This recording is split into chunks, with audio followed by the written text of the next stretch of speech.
जवा जनपद पंचायत अंतर्गत ग्राम पंचायत भनिगवा के उचित मूल्य की दुकान के विक्रेता पर हितग्राहियों के खाद्यान्न पर्ची न देने, खाद्यान्न में कटौती करने, शक्कर का वितरण नहीं करने एवं छात्रों को आए मूंग का वितरण नहीं किए जाने जैसे व्यापक अनियमितता के गंभीर आरोप लगाए गए। विक्रेता की मनमानी से परेशान ग्राम पंचायत के हितग्राहियों के समर्थन में ग्राम पंचायत की सरपंच श्रीमती शैलेश कुमारी मिश्रा ने उचित मूल्य की दुकान के दरवाजे पर क्रमिक धरने पर बैठ गई और कहा कि अगर प्रशासन द्वारा विक्रेता की मनमानी पर लगाम नहीं लगाया जाता तो आगामी 15 दिन के अंदर मैं आमरण अनशन पर बैठने के लिए मजबूर हो जाऊंगी, क्योंकि ग्राम पंचायत की जनता मुझे सेवा करने का मौका दिया है तो उनके न्याय के लिए जनता की आवाज बनकर शासन प्रशासन तक उनकी व्यथा को पहुंचाऊंगी और न्याय के लिए आगे भी लड़ती रहूंगी। जानकारी मिलते ही खाद्य निरीक्षण अनमोल जैन मौके पर पहुंचकर लोगों का कथन दर्ज किए। उन्होंने कहा कि आगे किसी तरह भ्रष्टाचार सामने आया तो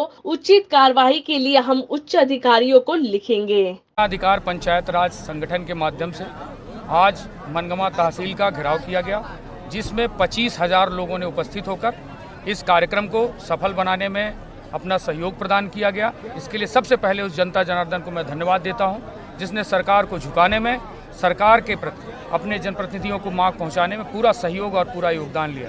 इसलिए सबसे पहले जनता जनार्दन को धन्यवाद। साथ में आए हुए सारे वरिष्ठ सभी दलों के संगठन के लोग जहां इसमें हमारा सहयोग कर रहे हैं, उन सारे लोगों को धन्यवाद। और मैं अपने हर एक ग्राम पंचायत के सरपंच, उप सरपंच और पंच को बहुत बहुत धन्यवाद देता हूं कि वो अपने जनता जनार्दन के साथ अपनी जनता की आवाज़ को बुलंद करने के लिए इस जन अधिकार पंचायत राज संगठन द्वारा आयोजित कार्यक्रम में पहुंचे।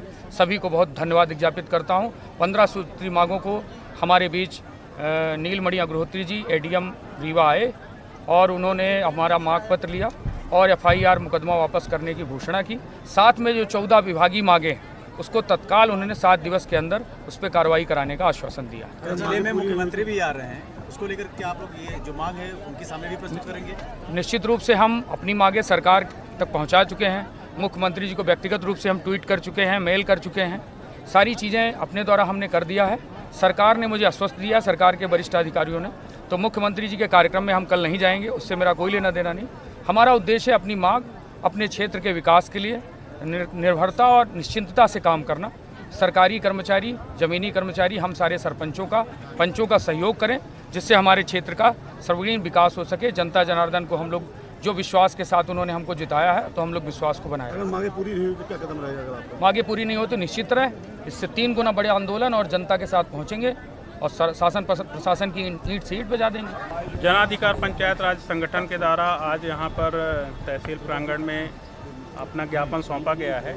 उस ज्ञापन में मुख्यतः इनकी 15 तरीके की डिमांड्स हैं। उनमें इनका यह कहना है कि इनके ऊपर कुछ फर्जी मुकदमे लगाए गए हैं।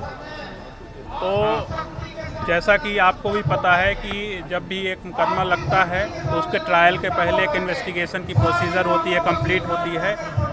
कंप्लीट प्रोसीजर होने के बाद ही उस पर ट्रायल होता है। तो चूंकि इसमें स्वाभाविक इन्वेस्टिगेशन का पार्ट आएगा और इन्वेस्टिगेशन के पार्ट के दौरान यदि यह पाया जाता है कि उनके ऊपर धाराएं नहीं बनती हैं, जो जेन्युइन तौर पे हर इन्वेस्टिगेशन के पार्ट होता है, तो यदि ऐसा पाया जाता है स्वाभाविक उनकी धाराएं नहीं लगेंगी। ठीक है। और इसके अलावा भी इन्होंने जो डिमांड्स की हैं, जैसे ट्रांसफार्मर, गौशाला, और उसके लिए तो हम लोग गवर्नमेंट की हैसियत से लगातार कार्य करते भी रहते हैं और निश्चित इनकी डिमांड्स पे भी ध्यान दिया जाएगा कि जो डिमांड्स हैं हम लोग हालांकि वो कार्य करते रहते हैं और यदि इन्होंने आकृष्ट किया स्पेसिफिक पॉइंट तो उन पॉइंट्स पे भी कार्रवाई करते हुए और अच्छा कार्य करने का। कल मुख्यमंत्री शिवराज सिंह चौहान जी आ रहे हैं, क्या ये मुद्दे आप उनके सामने तक भी ले जाएंगे? ये देखिए, ये इनकी एक डिमांड छोड़ करके जो इनका एफआईआर है, उसके अलावा गवर्नमेंट वेल अवेयर है। गवर्नमेंट की ओर से जो भी स्कीम्स हैं, योजनाएं हैं, चाहे आप गौशाला की बात करें, ट्रांसफार्मर की बात करें, जो भी इनकी अन्य डिमांड्स हैं, उनके डिमांड्स के लिए गवर्नमेंट ऑफिशियल्स और जो कर्मचारी हैं वो लगातार प्रयास करते रहते हैं और निश्चित रूप से लगातार सुधार भी हो रहे हैं और उनमें और सुधार करने की गुंजाइश जहां भी है हम लोग गुंजाइश को पूर्ति करेंगे। आरोप है कि आप खाद्यान्न का वितरण नहीं करते समय से और पर्याप्त वितरण नहीं करते, उसके संबंध में आप क्या कहना चाहेंगे? ये सर्वर की गड़बड़ी का है, भीड़ लग जाती है, लेकिन जब सर्वर रहता है तो बराबर वितरण चालू रहता है। अच्छा, आपकी दुकान कब से कब तक खुलती है? महीने में कितने दिन दुकान खुलती है? दुकान हमारी खुलती है कम से कम 15 दिन। ज़्यादा से ज़्यादा एक महीना खुलती है, अगर बैंक का काम नहीं रहता है तब। अभी समिति का भी काम रहता है ना वहाँ बैंक में। अच्छा, कुछ उपभोक्ता का ये आरोप है कि उनको 2 महीने से हो गए विगत राशन नहीं मिला, उसका क्या कारण है? मिलता है, जिनकी पर्ची कटती है उनको मिल रहा है। वो बोल रहे हैं टोकन नहीं मिल रहा है। उपभोक्ता बोल रहे हैं कि टोकन पर्ची कभी नहीं मिलती है, और मिलती है तो फिर राशन नहीं मिलता है, घर में काटते हैं। बराबर दिया जाता है, राशन किसी को नहीं। और उनका ये भी आरोप है कि पर्ची घर में काटी जाती है, यहाँ सोसाइटी नहीं खुलती है। बराबर रहता है। पाठक जी हम ये कह रहे हैं, जैसे मान लीजिए अगर ऐसा आप आरोप लगाते हैं सरपंच के ऊपर, या ऐसा कुछ कहते हैं सफाई में कि ये सरपंच नहीं मतलब लोगों को सेट करके लाए हैं, तो सेटिंग 1-2-4 आदमी की हो सकती है, पूरी भीड़ थोड़ी सेट हो सकती है। हर मतलब पूरी भीड़ कह रही है कि आप ना खादी देते ना खाद्यान्न देते। खादी तो भी सेवक बनते थे, अभी जब निलंबित हो गए हमारे समिति में, हमसे खाद तो है नहीं स्टॉक में, तो खाद बांटने का कोई प्रश्न ही नहीं है। चलिए खाद्यान्न की बात हो जाए। कुछ लोग कहते हैं कि हमें खाद्यान्न हमारे कार्ड के ऊपर में दूसरा है और कम दिया जाता है। ये लोग क्या है ना, आईडी अपनी परिवार संख्या घटा दिए हैं, आईडी अलग करवाए हैं कार्डों से आवास के कारण, इसलिए इनका खाद्यान्न कट गया है। मतलब ऊपर से ही ऊपर से कटा है, यहाँ से थोड़ी काटा जाता है। कि पहले का प्रिंट कूपन जो है वो दूसरा है आपका दूसरा है। क्योंकि ये वरिष्ठ अधिकारियों और माननीय एसडीएम महोदय द्वारा ये शिकायत की जांच के निर्देश दिए गए थे। बनीगवा पंचायत के का कहना था कि लोगों को समस्या आ रही है, सरपंच शिकायत कर रहे हैं कि राशन वगैरह ना मिलने की, तो उस संबंध में आज जांच के लिए आए हैं। तो लोगों द्वारा पर्चियाँ ना मिलने की, दिसंबर और जनवरी माह का राशन ना मिलने की, दुकान प्रतिदिन ना खुलने की संबंध में शिकायत की गई है। तो उस संबंध में सभी के कथन लिपिबद्ध किए जा रहे हैं और जांच की जा रही है, और ये जो भी जांच रिपोर्ट है वरिष्ठ अधिकारियों को प्रेषित की प्रथम दृष्टया क्या लगता है सर? प्रथम दृष्टया देखिए कुछ शिकायतें सही हैं, जैसे पर्चियाँ ना देना, किसी के पास पर्चियाँ नहीं है, पर्चियाँ देनी चाहिए। और जैसा कि सभी जानते हैं कि जो प्रधानमंत्री गरीब कल्याण योजना का राशन 13-14 जनवरी तक चला था फ्री वाला, और उसके बाद योजना बंद हो चुकी है, और जो पहले पैसे में राशन मिलता था वो अब गेहूँ चावल फ्री मिल रहा है। तो कई दुकानों पे समस्या आई है, खाद्यान्न का उठाव लेट हुआ था, तो कुछ हितग्राही वंचित रह गए थे। जो वंचित संबंध में भी वरिष्ठ अधिकारियों को अवगत करा दिया गया है। अब जो भी निर्देश मिलेंगे, है ना, चूंकि मशीन में तो अब वो राशन आ नहीं रहा, तो जो भी निर्देश मिलेंगे हम उस हिसाब से उसका पालन करेंगे, हम उसमें अलग से कुछ नहीं कह सकते। Okay, thank you. यहाँ आप धरने में बैठी हैं, कमी कंसर्न है आपका? हाँ। किस लिए? यहाँ की खाद्यान्न नहीं मिल रहा है, टाइम से दुकान नहीं खुल रही है। जनता आप गुहार लगाती होगी? कुछ मिल नहीं रहा खाद्यान्न हमको यहाँ। एक दिन पर्ची कटती है, फिर 10 दिन के लिए हमको आना पड़ता है यहाँ चल के, तब भी नहीं मिलता। नहीं तो परेशानी से आप परेशान होकर के यहाँ धरने पर बैठे हैं। नहीं, खाद्य आपूर्ति विभाग के हिसाब से तो सोमवार से शनिवार तक ये दुकान खुलनी चाहिए। क्या खुलती है? क्या नहीं खुलती ना, तो टाइम से खुलती है, नहीं, कोई फिक्स टाइम नहीं है इसका। कोई फिक्स टाइम नहीं है। महीने में आपको क्या लगता है कितने दिन खुलती होगी? 4-5 दिन खुलती है। 4-5 दिन। लंबी लंबी लाइन लगवाते हैं क्या? बहुत सारी लंबी लाइन लगती है। और सबको खाद्यान्न मिलता है क्या? नहीं मिल पाता। तो ये अगर मान लीजिए जो आप कमी कंसर्न में बैठी हैं, मान लीजिए आपकी सुनवाई नहीं, अगला कदम आपका क्या होगा? फिर अनशन होगा। यहाँ ये धरना चल रहा है, कमी कंसर्न है जी, और ये पंचायत का कार्यालय है, पंचायत भवन है जी। और यही विक्रेता का जो विवरण लिखा है, लगता है कि यहाँ वितरण खाद्यान्न का होता है। वितरण खाद्यान्न नहीं होता है, वितरण खाद्यान्न का कोई निश्चित स्थान नहीं है, कभी यहाँ होता है, कभी बजरहा टोला में होता है। तो स्टॉक कहाँ रखा जाता है? स्टॉक यहाँ भी रखा जाता है, वहाँ भी रखा जाता है। कोई निश्चित स्थान इनका नहीं रखने के लिए, न कोई निश्चित बांटने का स्थान है, न ही कोई पर्ची काटने का निश्चित स्थान है, न ही कोई अनाज बांटने का निश्चित स्थान है। तो अनशन के पहले आप इनसे बात नहीं किए थे? हमने इनसे कई महीने पहले बात किया। अभी परसों हम उनके पास आए थे।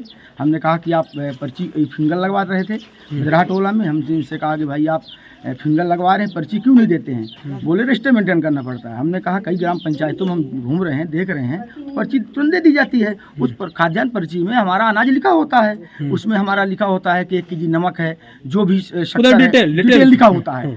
तो किसान जाने कि हमको क्या मिलना चाहिए। आप पर्ची फिंगर लगवाते हैं, पर्ची नहीं देते हैं, रजिस्टर में एंट्री कर लेते हैं। 3 दिन 4 दिन कंटिन्यू आने जाने के बाद उनको अनाज दिया जाता है। हमारी माताएं, हमारे गांव के लोग सुबह 7 बजे से 8 बजे से सब काम छोड़ करके यहाँ आते हैं। शाम काफ़ी लेट तक 7 से 8 बजे तक पर्चियाँ कटती हैं। उसमें कुछ पर्ची नहीं कट पाती है, लोग लौट जाते हैं। 4 से 5 दिन आने के बाद पर्ची कटती है। 2-4 दिन आने के बाद उनको अनाज वितरण किया जाता है। खाद्य आपूर्ति विभाग से आप क्या मांग करना चाहेंगे? हम ये मांग करना चाहते हैं, हमारे यहाँ हमारे पंचायत में 6,6200 वोटर हैं। जवा ब्लॉक की सबसे बड़ी पंचायत है। ये अनाज 2 खंडों में किया जाए। नाम क्या है आपका? खाद्यान्न माता हर महीने मिल जाता है?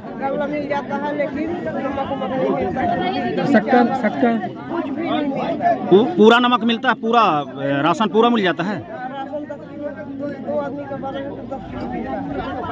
है आपका क्या समस्या क्या है? समस्या यह है कि टाइम में गल्ला नहीं मिला, टाइम में खुला है, कोई टाइम नहीं है। जैसे गाँव से यहाँ आदमी ऑफिस लौट के जाओ, कल मिली, परसों मिली, पर्ची कटी, पर्ची कबो नहीं मिला किसी का। जैसी पार्टी आई। महीने में कितनी बार खुला थी दुकान? महीने में 1 बार मिला था। एक दिन या 2 दिन दुकान खुला। एक के बाद पूरे महीने नहीं खुलती? हाँ, घर में पर्ची काटा था, में कभी नहीं। क्या नाम भैया आपका? प्रमोद पाठक। क्या समस्या है? हमारा खाद्यान्न नहीं मिल रहा है दिसंबर माह। दिसंबर से अब तक? जी, सीएम हेल्पलाइन में शिकायत की तो वहाँ से आता है कि कहा देते कि देते। अब मिल क्यों नहीं रहा? पर्ची काटे लिफ्ट हो गया। इसके पहले मिलता था क्या? नहीं, इसके पहले मिलता था। पर्ची भी काटे, बुलाए काट देंगे पर्ची। पर्ची कटाने के बाद भी नहीं देते। पर्ची काटने के बाद आपको पर्ची देते हैं क्या? बिल्कुल नहीं देते जी, नहीं देते। हम नहीं देते। क्या नाम है दुकानदार का? पाठक। जी, हमारा दिसंबर और नवंबर के गल्ला नहीं मिला। नवंबर का भी नहीं मिला? नवंबर के नहीं मिला। पर्ची कटी है, 2 दिन आए और फिर कहते हैं कल आओ परसों आओ, जब आते हैं तो बंद करें। अच्छे बताइए, कहीं दबाव में तो आप बात नहीं कर रहे हैं? भीड़ को देख करके बात नहीं कर रहे हैं। हमारा गल्ला नहीं मिलता, हम अपने पेट के लिए कर रहे हैं। नवंबर महीने से नहीं मिला आपको? नहीं मिला। नवंबर की पर्ची कटी, दिसंबर की नहीं पर्ची कटी। हमारे पति परे हैं आज 6-7 महीना के। सरपंच पाठक जी से आपने बात नहीं किया? जी, हमने शिकायत भी किया है और बच्चे को भेजा तो पर्ची नहीं कटी। बच्चे सुबह से 7 बजे तक बैठा रहा, फिर इसके बाद 8 बजे से पर्ची कटने लगे 10 बजे भर। हमारा गांव 4 किलोमीटर दूर है तो बच्चे चला गया, पर्ची नहीं कटी। दिसंबर की हमारा गल्ला नहीं मिला। हम रीवा में भर्ती करे हैं अपने पति, वहाँ नहीं है। छोटा बच्चा आता है तो 10 बजे तक बैठेगा। क्या समस्या है? समस्या है कि इसमें मिलता 35 किलो का 14 किलो का मिल जा रहा है। 35 किलो मिलना चाहिए? हाँ, 35 किलो मिलना चाहिए तो कट जाता 14 क्यों? 5 किलो 5 किलो क्यों कट जाता है? पता नहीं क्यों काट रहे हैं। आपने बात नहीं किया? नहीं। अच्छा, हर महीने राशन मिल जाता है? मिलता तो है पर 5 किलो और नमक वगैरह? नमक नहीं मिला। जो कभी मिल जाता कभी नहीं। शक्कर कभी दे देते कभी नहीं। का नाम है माताराम आपके? का समस्या है? का है? दुकानदारी गल्ला नहीं, 5 इंजन नहीं लागत है तो गल्ला नहीं पाया। 5 बार 5 महीने का गल्ला नहीं मिला? हाँ, दूसरे ने तो पेट भूखन मारा था, का खाई। कितना मिला था हर महीना? 10 किलो मिला था, तब नहीं मिलेगा। यानी 50 किलो गल्ला चला गया है ना? हाँ भैया, का नाम आपका? रमेश शुक्ला। हाँ, क्या समस्या क्या है? समस्या ये है कि कभी नियमित गल्ला तो मिलता नहीं है समय से। 20 तारीख के पहले गल्ला कभी मिला ही नहीं। पर्ची भले कटी हो, और जब हम लोग यहाँ आते हैं तो फ़ोन लगाते हैं तो पता पड़ता है जवा में है, ये जवा में रहते हैं, और हम लोग वापस चले जाते हैं 4 किलोमीटर दूरी से, और नमक तो कभी मिला ही नहीं, बटा ही नहीं। किसी का 5 किलो कट जाता है, किसी का 10 किलो कट जाता है। ये सारी समस्याएं हैं। आप देख रहे हैं सक्षम न्यूज इंडिया, सबसे पहले सबसे तेज।